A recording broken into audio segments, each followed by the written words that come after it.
life. You know, I didn't spend a lot. I mean, I fished when I was younger, but I didn't spend a lot of time in the wild, near wild animals. And I remember when you and I went on that first trip to Montana, the moment where I shot that buck, which was the first animal I've ever killed, and that moment where like I locked eyes on it, and we're in the wild, and you see this thing, and it was a totally unusual experience. I remember thinking, like, this is almost like bizarrely almost like psychedelic, because this world is so different than any other aspect of the world. The world where you're sneaking up on an animal, you're trying to be undetected, it spots you, you look at them, you know what's up, they kind of know something's wrong, and you're like locked into this completely different vibration of existence. Mm-hmm. And I remember thinking, but this is very bizarre. This is a very bizarre state. It's a state of mind. And I feel like it's also like a very bizarre state of mind that's recognizable. It's like a little door that you didn't even know you had in your room, in your house. Like, what's in this door? Yep. And you open the door like, oh, this is the hunter door. You didn't even know you had that door. And then all of a sudden you're in there. I equate it with people. I tell people all the time, I go, you know that feeling that you get when you go fishing? Most people know that feeling. When you catch a fish and everything just gets excited. Like, oh. That is a feeling that's like deeply embedded in the human reward system.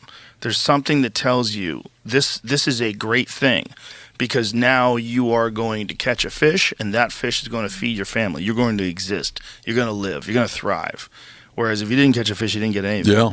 It's an almost illogical lighting up of your system. Oh, it speaks to me in a big way. And everybody, to everyone. To kids, it does. Yeah. You know, my youngest, I took her fishing when she was like 5 years old. She caught a 6-pound bass, fucking huge bass for her. And she's like holding this thing, like the look on her face, the excitement of it all. It's like it does something to people that is like deeply ingrained in us. You know, it just ignites this thing that's a part of you that you didn't know was there. I think as well, you get in observing wildlife, being around wildlife, trying to get up on it and kill it. And at times, man, you get invited into just a different pacing. Yeah. We have a youth deer season, so I was hunting youth deer season with my kids this year. And we watched a deer, he was quite a ways off, but he had climbed up into view and was standing on this little ridge. And something caught it. He was going away from us, probably 600-700 yards away. And he climbed up this ridge, and something caught his attention on the other side of the ridge. And he locked up,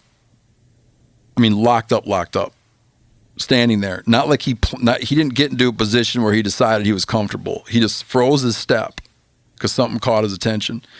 And that deer didn't move a foot for 22 minutes. Wow. It didn't move its head. It didn't move its feet. It stood exactly dead still for 22 minutes. You think it was like a mountain lion or something? I have no idea. It was too far away. He just knew something was that caught his eye and held that position without settling in. And then at 22 minutes, it looked left. I'm not kidding you. When it got dark and we left, that deer was still standing there, but he looked left. He broke his gaze. And you're like, and then to be tangled up in that, it's like, wow, man, just the level of perception and concentration and focus and the way the time, it's so hard to understand how time moves. You can't understand how time moves for stuff. You know, you'll find in the wintertime, you'll find where a grouse will get snowed on. So it's already in its place, and then it snows a foot. And so you'll jump the grouse out of the snow. There's no tracks leading to where it was. It snowed on it. It stayed there, sometimes for days. And we'll have dozens of pellets, dozens of shit pellets underneath it.